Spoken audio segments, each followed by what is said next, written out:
Olá para todos e todas, me chamo Pedro Rezende, sou professor de História, graduado em Licenciatura em História pela Universidade Estadual de Pernambuco e mestre em História pela Universidade Federal de Pernambuco. Venho atuando como professor de História na Rede Estadual de Ensino da Paraíba desde o ano de 2018, como professor concursado da rede, e estando lotado atualmente no município de Conde, especificamente na ECIT Ilza de Almeida Ribeiro, uma escola cidadã integral técnica. Então essa aula ela tem por objetivo uma pequena revisão dos principais pontos, dos principais conteúdos que caem dentro da disciplina de História. Claro que não vai dar para abarcar todos os conteúdos, mas faremos o possível dentro dessa conjuntura. Então, como essa aula vai ser disponibilizada online, o público central são os estudantes e as estudantes da ECIT Ilza de Almeida Ribeiro, porém, pode ser que tenha um alcance maior essa aula. Então, aproveitem a aula e qualquer dúvida, vocês que são da ECIT Ilza de Almeida, podem entrar em contato através do nosso e-mail institucional, que vocês já sabem qual é. Bem, o primeiro conteúdo que nós vamos trabalhar são as civilizações hidráulicas. Elas assim são chamadas porque elas se desenvolvem basicamente à beira de grandes rios, como por exemplo o Rio Nilo, que teve grande influência no desenvolvimento do Egito Antigo, e os rios Eufrates e Tigre, aqui tendo grande influência na região da chamada Mesopotâmia. E se vocês observarem, essa região pontilhada é uma região que é extremamente fértil e tem o formato de um crescente fértil, um formato de uma lua crescente, né? E por isso que aí vem o nome crescente fértil, né? Por essa semelhança com uma determinada fase da Lua, visto que essas regiões, por serem banhadas por rios caudalosos, elas tornaram-se extremamente férteis. E justamente a observação dos astros, a observação das fases da Lua, a observação da natureza de forma geral vai ser uma característica desses povos da antiguidade.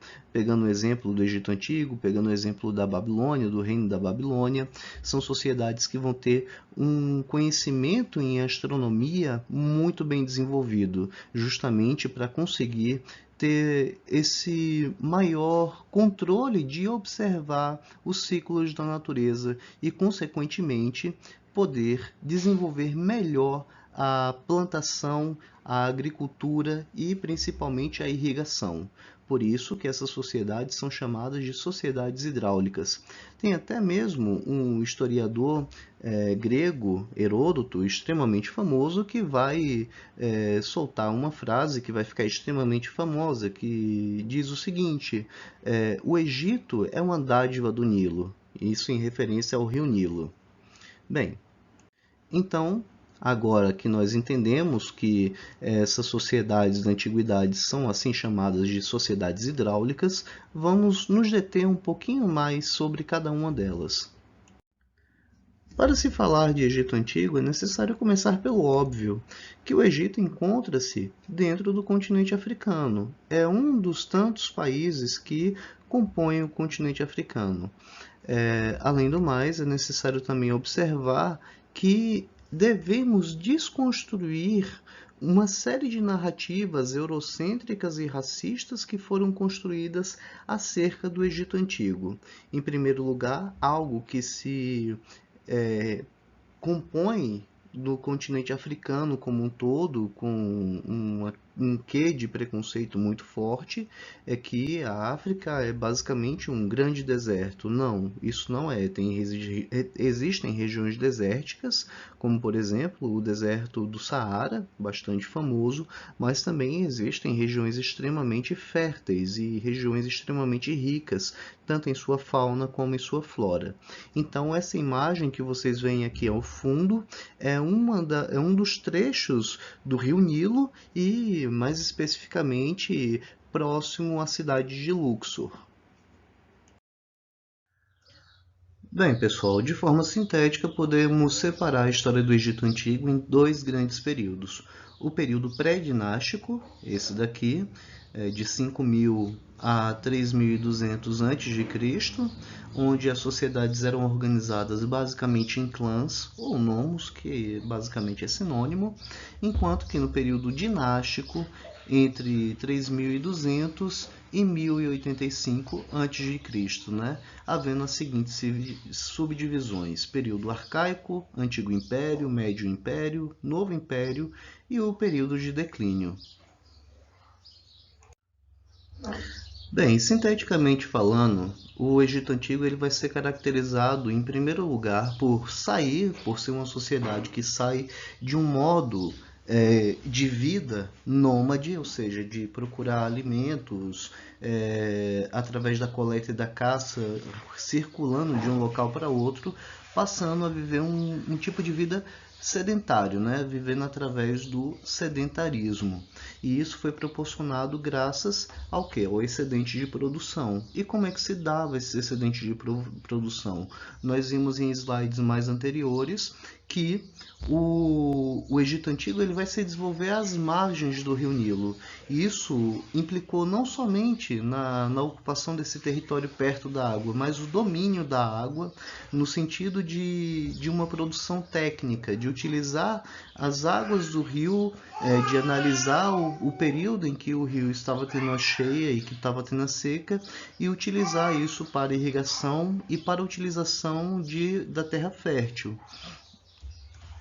Então, a partir desse momento em que há um excedente de produção, que as pessoas passam a produzir mais alimentos do que aqueles que elas conseguem consumir, surge o Estado com E maiúsculo, né, para gerenciar esse excesso de produção, para ver o que é que vai se fazer com esses grãos, por exemplo.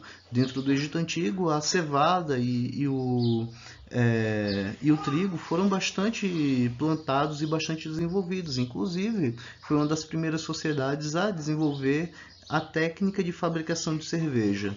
Então, esse papel do Estado era muito forte nesse controle da alimentação que se era produzida. Também o Estado no Egito Antigo era um Estado teocrático, ou seja, não havia uma diferenciação entre o que era papel do Estado e o que era papel religioso. É tanto que a figura do faraó, que era visto tanto como governante supremo do Egito, como no caso o seu rei, mas ao mesmo tempo era visto como uma divindade, uma divindade viva, um Deus vivo. E também era uma sociedade politeísta. Acreditavam em vários deuses, não apenas em um único Deus. Aqui vocês podem ver dois símbolos que esteve presente sempre com todos os faraós e algumas faraós que passaram pelo Egito Antigo, que é o símbolo do cajado, muito utilizado pelos pastores, aquela ideia de pastorear povos, né? No caso, o que um pastor faz nesse aspecto? Um pastor de ovelhas, por exemplo, ele vai utilizar o seu cajado para guiar as ovelhas, dar uma pancadinha na cabeça de uma que esteja querendo se desviar do caminho, mas o cajado ele tem esse simbolismo de uma pessoa, de uma figura que está guiando um rebanho, uma quantidade enorme de animais, no caso do faraó, de pessoas. Enquanto que aqui nós temos um chicote. O chicote ele vai ser visto na perspectiva da justiça punitiva, no caso daqueles que desobedecem a quem está no comando, a quem está no poder, seria chicoteado. É bom lembrar que a sociedade egípcia é baseada num sistema escravocrata, uma sociedade extremamente hierarquizada, mas que também tinha outras perspectivas, né? Principalmente na questão do respeito às autoridades e principalmente de respeito ao faraó. Por isso que todo faraó ele iria portar o cajado e o chicote. Aqui vocês podem ver uma imagem da representação do deus Osíris. Existe toda uma mitologia dentro do Egito Antigo em cima de Osíris. Vocês podem ver que a coloração dele é verde. Isso é porque ele acabou sendo assassinado pelo seu irmão Sete e depois ressuscitado por sua esposa e seu filho, no caso a deusa Íris e o deus Horus. E nesse ponto, Osíris ele vem como governante, como faraó deste mundo e do mundo dos mortos. É uma história um tanto longa, é interessante. Quem quiser se aprofundar um pouco, vale a pena dar uma pesquisada sobre o mito de Osíris, mas na prática, o que é que se tinha? Se tinha a figura de Osíris como sendo o primeiro faraó, de forma simbólica, para o Egito Antigo. Nesta representação, nós temos uma escultura que muito provavelmente pertenceu ao primeiro faraó. O primeiro faraó, no caso, o primeiro humano faraó, né, que se chamou Menés. Aqui vocês podem ver que as características deles são características que lembram muito a população negra. É tanto que vale a pena relembrar que o Egito encontra-se na África e o Egito faz parte do continente africano e foi um grande império africano, né? Então, aqui vocês podem ver essas coroas aqui, que na verdade é o símbolo do Alto e do Baixo Egito, né? A coroa vermelha e a coroa branca que eram utilizadas de maneira conjunta. Aqui um capacete, uma coroa que era utilizada em períodos de guerra, e aqui a coroa dupla, né, que simbolizava a união entre o Baixo e o Alto Egito, né? O Baixo Egito aqui, só lembrando a vocês, né, nessa região do delta do Nilo, enquanto que o Alto Egito vai ficar mais acima, na parte mais alta topograficamente do Egito, né? Então, vale a pena ressaltar que Menés foi o fundador da primeira dinastia, ou seja, a primeira família de governantes a estarem no poder dentro do Egito Antigo. E ele, o Menés e sua família residiram em Tinis, no Alto Egito, o principal centro da província, que incluía a cidade sagrada de Abidos. Foi durante as primeiras dinastias em que se estabeleceu o dogma de que o chefe do Estado não era um egípcio do norte ou do sul, mas um deus vivo. Além disso, era o sumo sacerdote de todos os deuses, servindo-os diariamente em cada um dos templos. Obviamente, na prática, era impossível corresponder a tudo o que dele se esperava. Necessitava de representantes para executar suas tarefas divinas, ministros, funcionários nas províncias, generais no exército e sacerdotes nos templos. Embora o seu poder fosse teoricamente absoluto, ele não podia de fato exercê-lo livremente.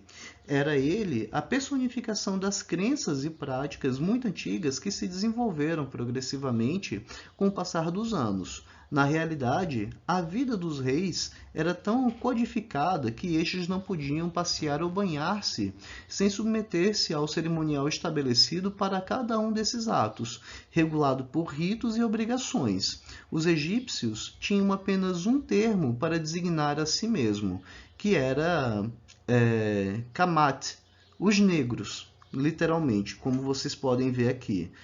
O termo ao qual eles referiam-se a si mesmos, né? Aqui tem um exemplo de um hieroglifo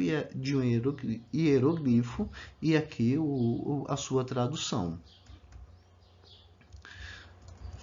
Então, aqui vocês podem ver também um outro mapa com as principais construções desde do Alto Egito até o Baixo Egito. Isso aqui foi construído, todas essas construções, ao longo de diversas dinastias, né? Não foi somente em um único governo. Os egípcios também, no decorrer da história, eles vieram a acreditar que seus corpos encerravam diferentes elementos imortais. Um deles era o Ba, representado por um pássaro com cabeça de homem, traços idênticos aos do defunto e braços humanos. O Ba adquiria vida com a morte do indivíduo. As preces recitadas pelo sacerdote que presidia as cerimônias fúnebres, juntamente com um alimento oferecido, ajudavam a assegurar a transformação do morto em Ba ou alma, né? O segundo elemento, conhecido como Ka, era um espírito protetor que adquiria vida com o nascimento de uma pessoa, quando um deus, Khnum, o deus carneiro de Assuan, moldou os seres humanos a partir do limo, criou dois modelos para cada indivíduo, um para seu corpo e outro para seu Ka. O Ka era a imagem exata do homem e permanecia com ele por toda a vida, mas passava para o além antes dele.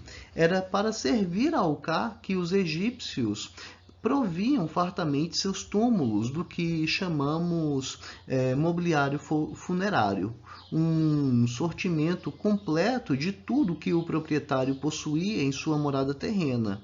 Embora o Ka permanecesse a maior parte do tempo dentro do túmulo, segundo se acreditava, podia também deixá-lo.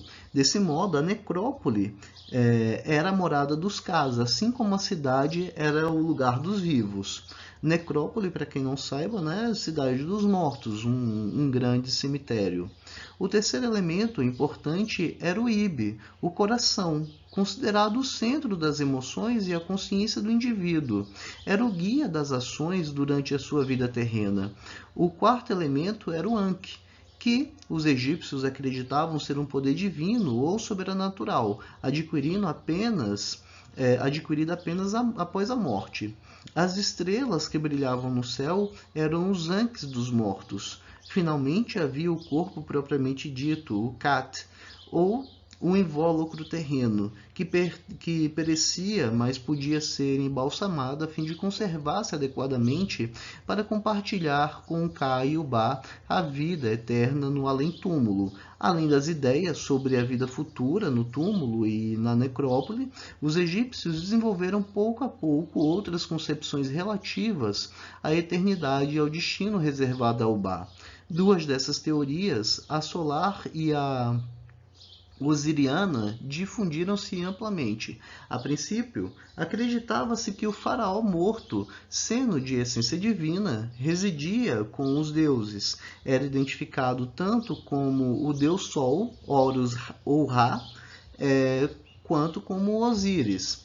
Com o passar do tempo, essa concepção foi adotada pelos nobres influentes durante o Médio Império e mais tarde por todos os egípcios, independente do nível social.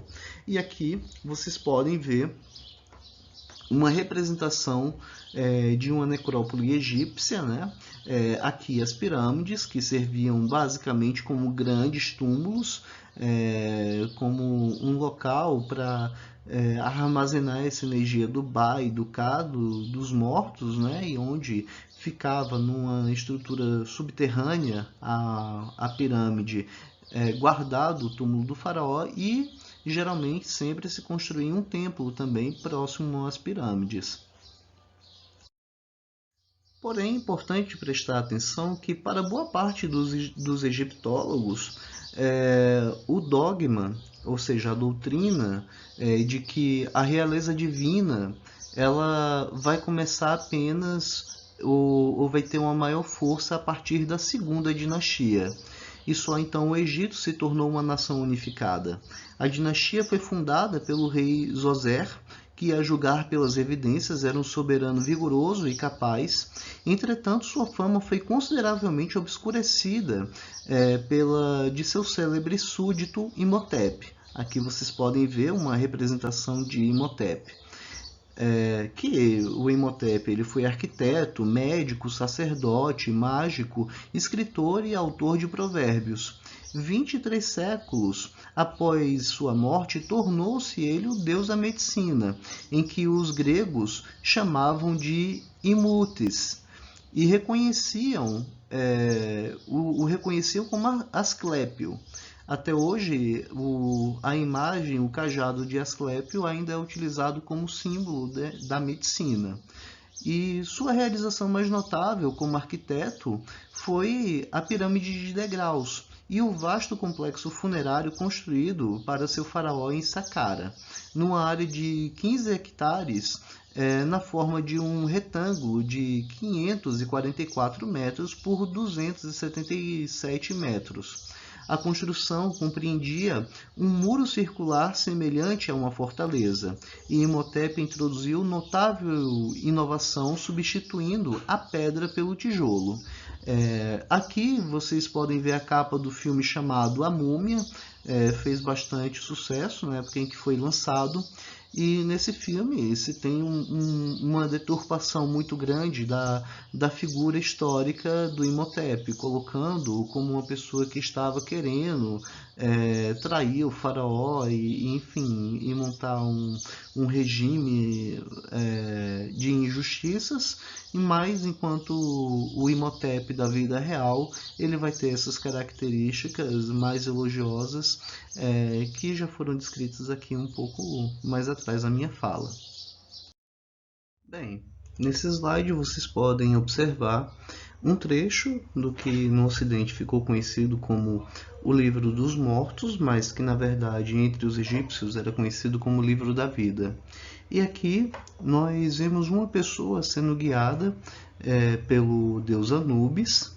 No caso, ele segura o Anak, que é um dos símbolos da vida, parece uma cruz, ou então uma chave, que literalmente é a representação de uma chave, levando o indivíduo até o final, que é o Tribunal de Osíris. Vocês podem ver aqui Osíris novamente ostentando o cajado e o chicote, enquanto que está acompanhado das deusas Ísis e Nefertiti.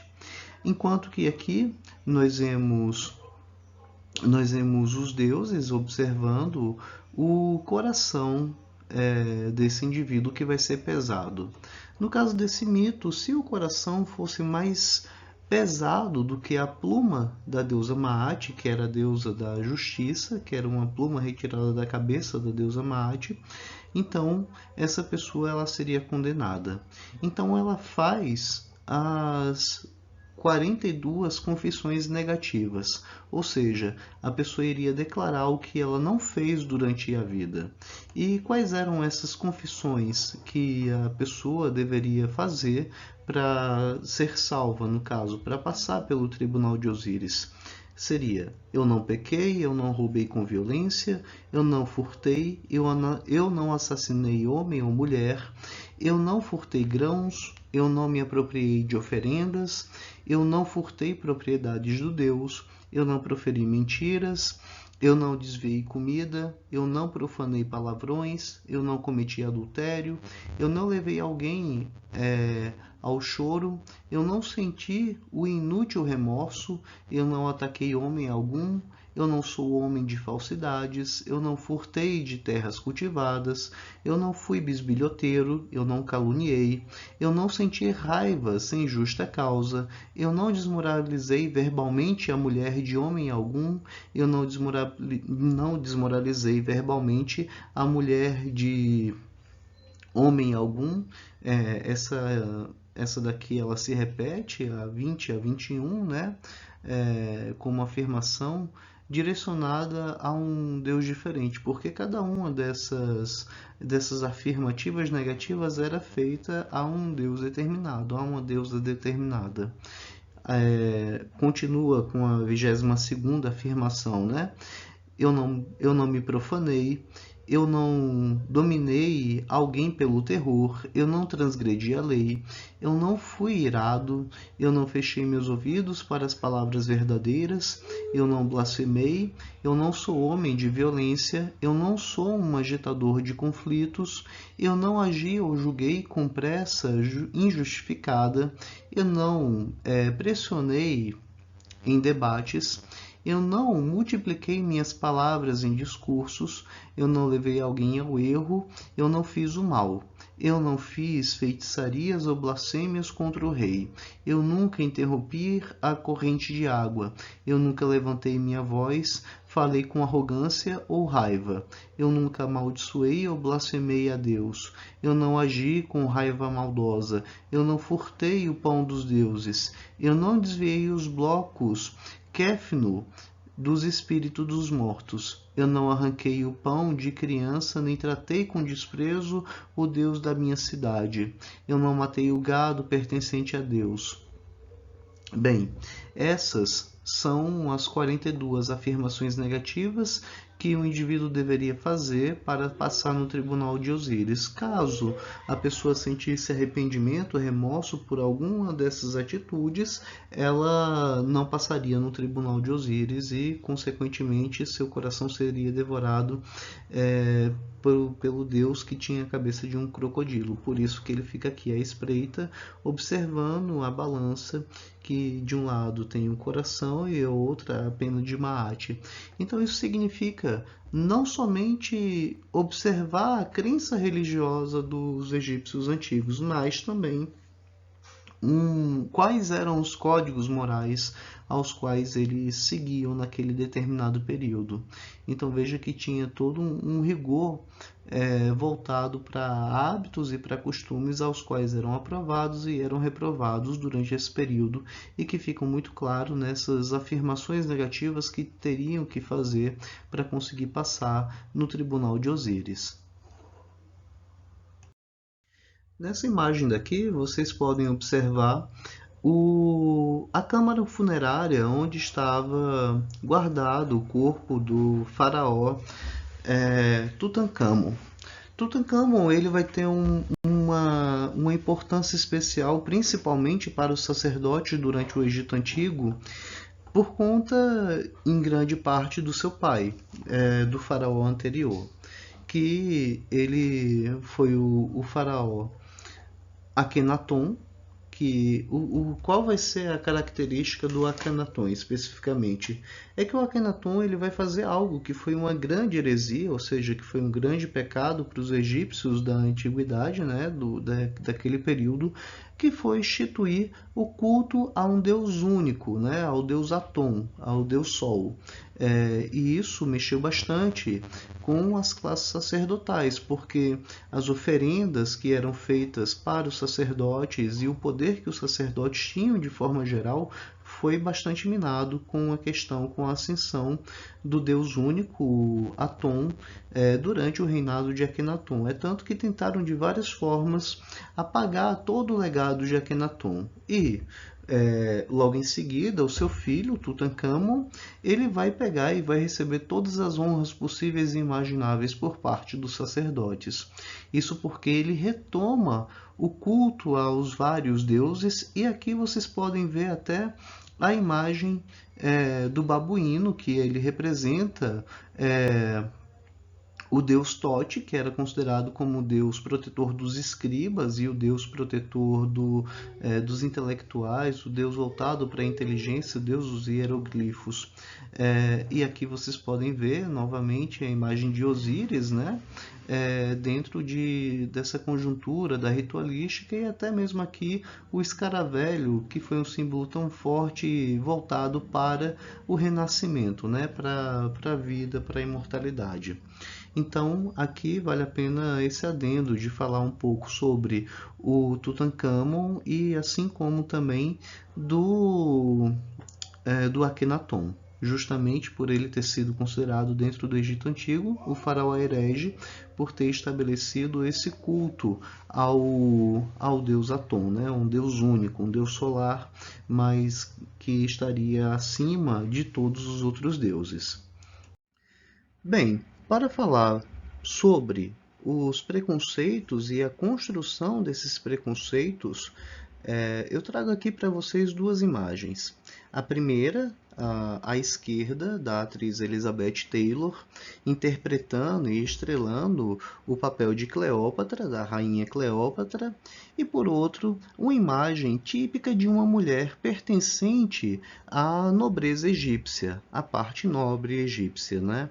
Como vocês podem observar, a diferença fenóptica é enorme entre essas duas figuras, né? Entre essas duas mulheres que estão aqui representadas.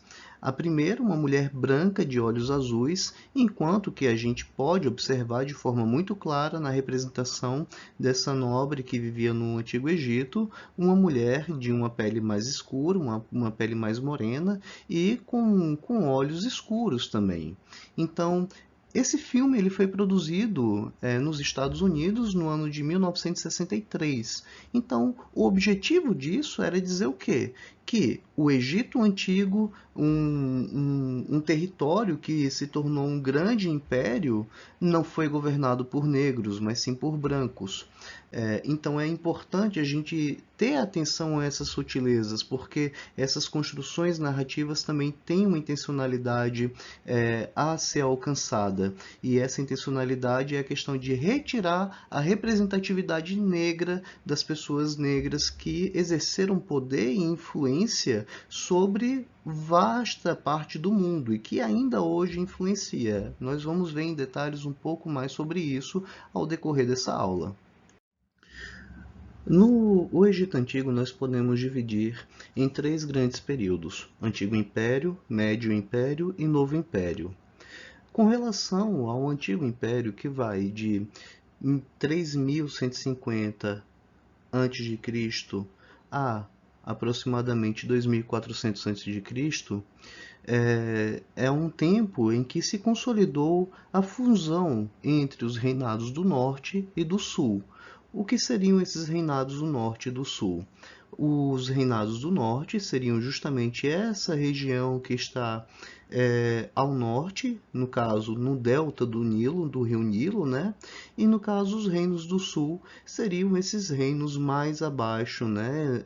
Que estavam mais distantes do mar, até a região de Kush, do reino de Kush, né? Que seria a questão do Alto Egito. Então, sempre quando a gente fala de Alto Egito, a gente está falando dessa região que está mais ao sul do mapa e é uma região que tem uma maior altitude. Inclusive, o Egito é dividido entre as cataratas. Esses pequenos pontos que vocês podem ver aqui são pontos em que vão se ter as cataratas do rio Nilo, né? Até a sexta catarata.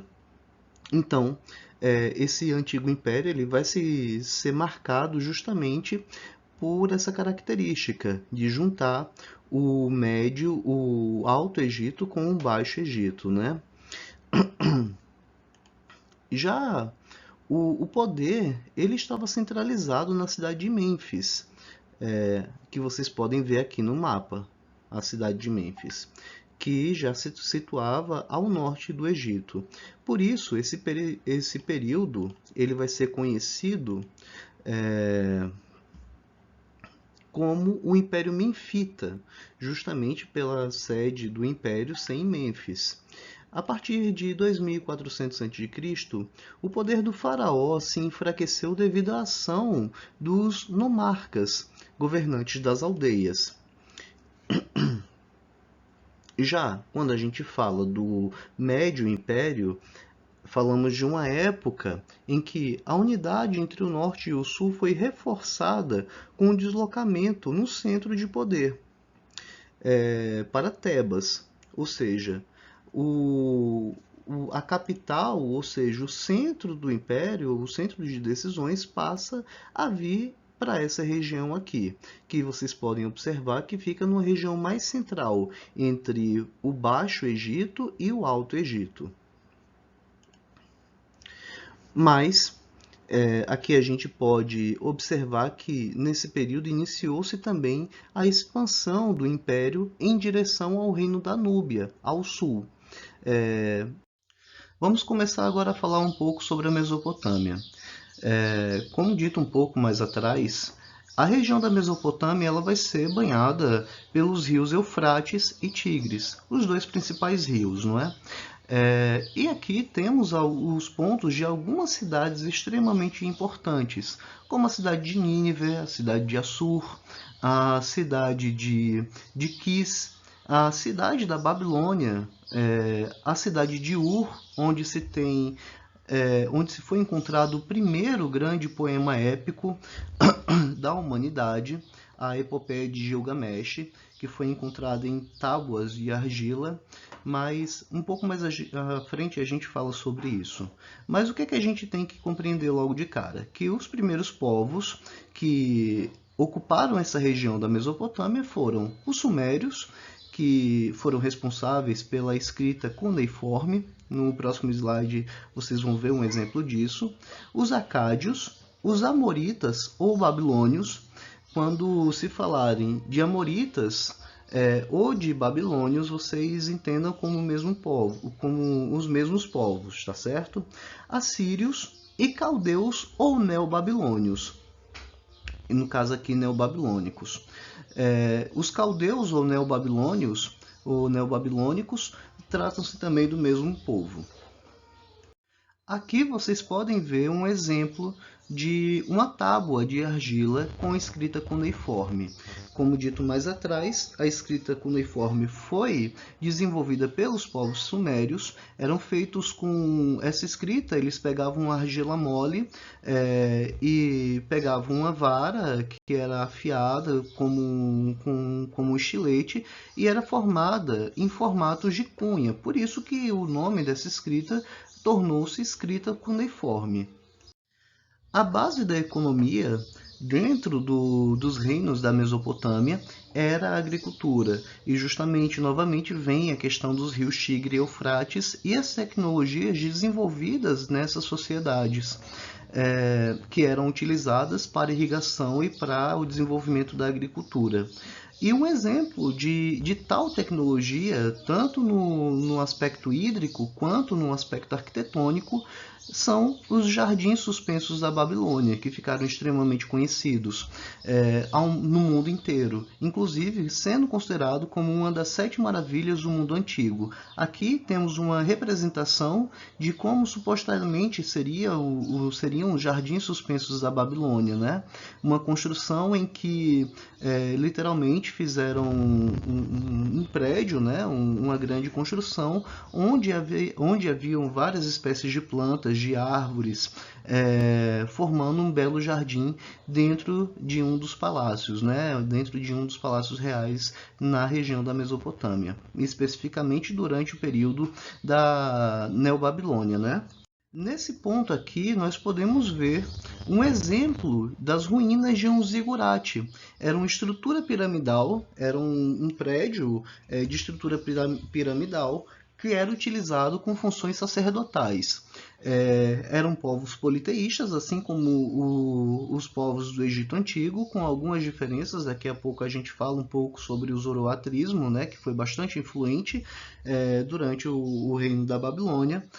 Mas é importante ressaltar o quê? Que esses templos não eram utilizados somente para adoração a divindades, eram também utilizados como pontos de observações astronômicas. As estrelas eram observadas através desses monumentos, desse ponto de adoração aos deuses desses povos. E isso facilitava também tanto o desenvolvimento da navegação através das estrelas, quanto também o desenvolvimento de observação da natureza através de uma maior capacidade de observar as mudanças de estações, ou, por exemplo, o quanto que a Lua ela poderia ou não influenciar nas marés dos rios, né, e consequentemente dos mares também, que hoje sabemos que influencia, mas nessa época também já se sabia, inclusive para ter uma previsão das cheias e das secas dos rios, né? Então essas observações eram extremamente acuradas, inclusive ao ponto de se conseguirem já nessa época preverem eclipses solares e lunares também. Bem, entre os amoritas, o principal, que vocês também conhecem como babilônios, né? O principal rei, porque tratava-se de uma sociedade monarquista, foi Hammurabi. Hammurabi, ele foi o rei mais famoso nesse aspecto porque ele elaborou o código chamado Código de Hammurabi, que ele foi encontrado, nós descobrimos através dessa pedra onde se existia talhado. Se vocês observarem com mais cuidado de perto, vocês vão ver que essa pedra está toda escrita e onde foi feito o registro dessas leis, né? Então, a primeira coisa que nós temos que entender é que tratava-se de uma sociedade estratificada, ou seja, dividida em estratos sociais. Em primeiro lugar, vinham os Ailum, homens livres proprietários de terras que não dependiam do palácio e do templo. Depois, numa categoria mais inferior, vinham os Muskenum, camada intermediária, funcionários públicos que tinham certas regalias no uso de terras. E por último, vinham os Wardum, que eram escravos que podiam ser comprados e vendidos até que conseguissem comprar a sua liberdade. Então, essa lei ficou bastante famosa pelo acordo com a lei de Talião, né? Aquela ideia de olho por olho e dente por dente.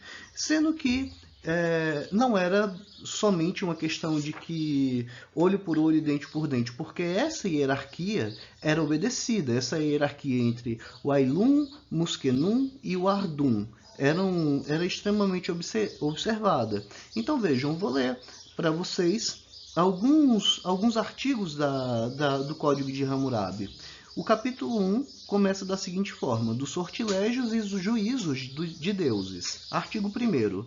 Se um homem acusou outro homem e lançou sobre ele suspeita de morte, mas não pôde comprovar, seu acusador será morto. Artigo 2º. Se um homem lançou contra outro homem uma acusação de feitiçaria, mas não pôde comprovar, aquele contra quem foi lançada a acusação será mergulhado no rio. Se o rio o dominar, seu acusador tomará para si a sua casa. Se o rio o purificar e ele sair ileso, aquele que lançou a acusação de feitiçaria será morto, e o que mergulhou no rio tomará para si a casa de seu acusador.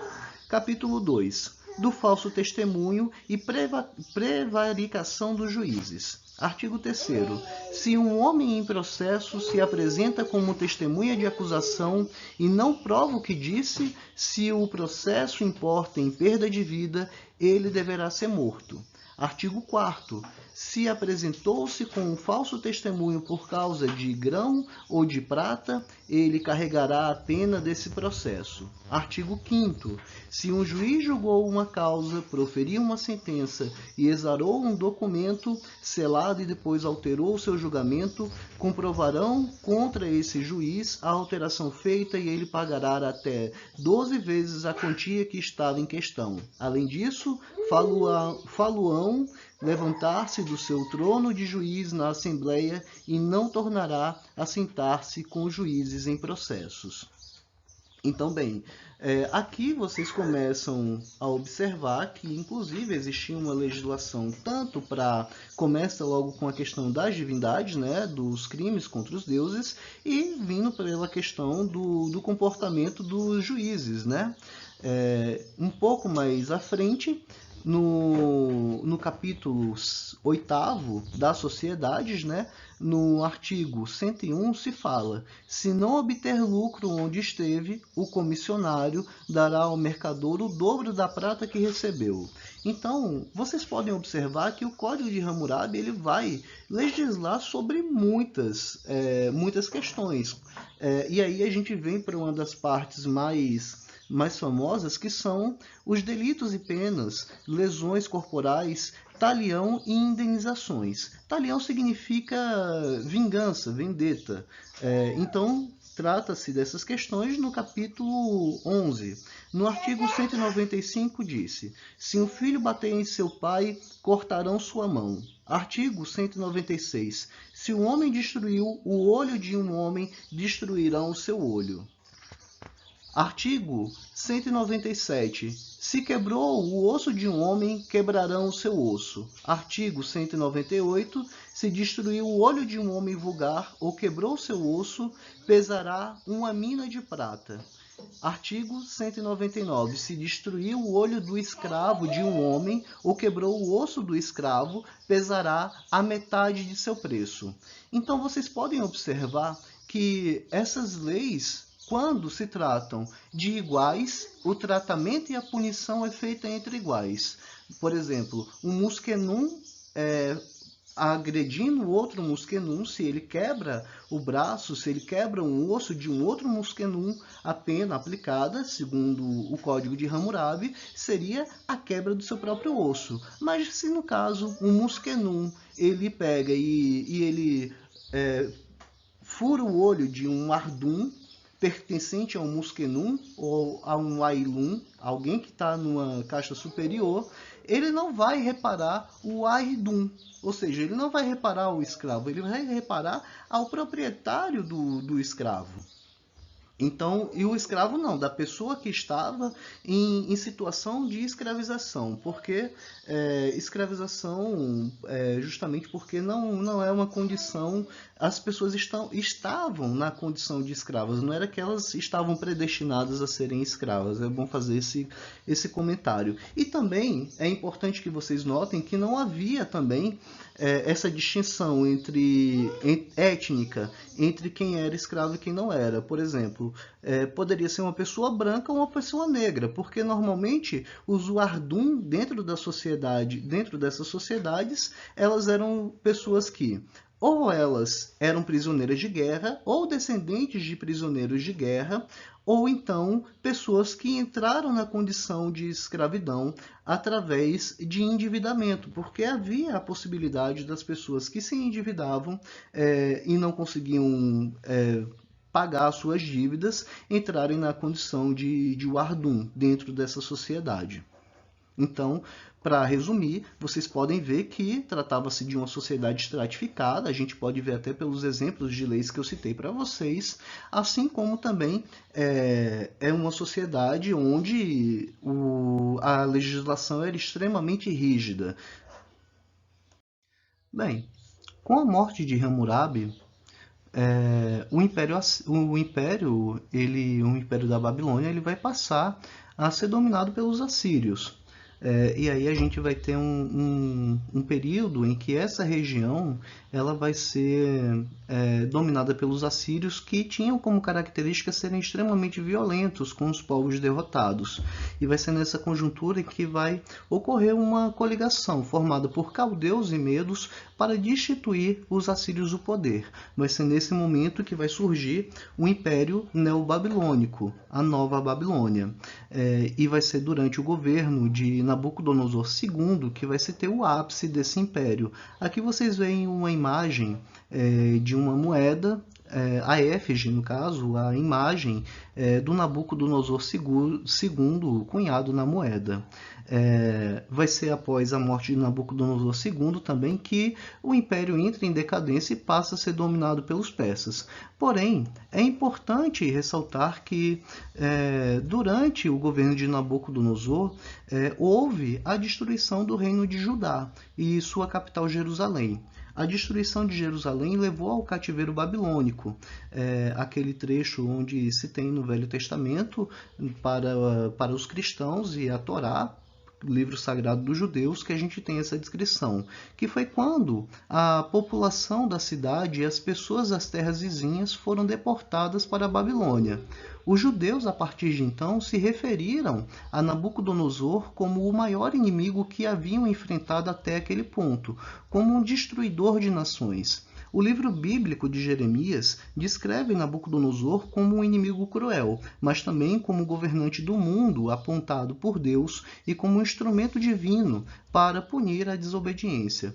Por meio da destruição de Jerusalém, da captura da rebelde cidade fenícia de Tiro e de outras campanhas no Levante, Nabucodonosor completou a transformação do Império Neobabilônico na nova grande potência do Antigo Oriente Próximo. Como já estamos em quase 50 minutos de aula, os próximos conteúdos, Pérsia Antiga, Hebreus, Grécia Antiga, ficarão para um segundo momento. Então, qualquer dúvida ou qualquer coisa que vocês tenham a fazer, comentários, enfim, vocês podem entrar em contato através do meu e-mail institucional, pedro.junior4@professor.pb.gov.br, ou então através do Instagram, @pedro_evânio. E como dica para vocês, eu falo sempre, estudem até o momento em que vocês puderem, aproveitem cada segundo que vocês tiverem para estudar. A diferença entre passar no concurso público, passar numa prova de Enem para um curso que vocês queiram, é justamente uma única questão que pode fazer toda a diferença. Então aproveitem e estudem o máximo que vocês puderem. E procurem manter o máximo de calma, o máximo de tranquilidade durante o horário da prova. Então, uma ótima prova, uma excelente prova para quem estudou, e para quem não estudou, o suficiente, não desista, continue e persista nos estudos. Esse é o conselho que posso dar, de forma geral. Então, fiquem todos bem, fiquem todas bem.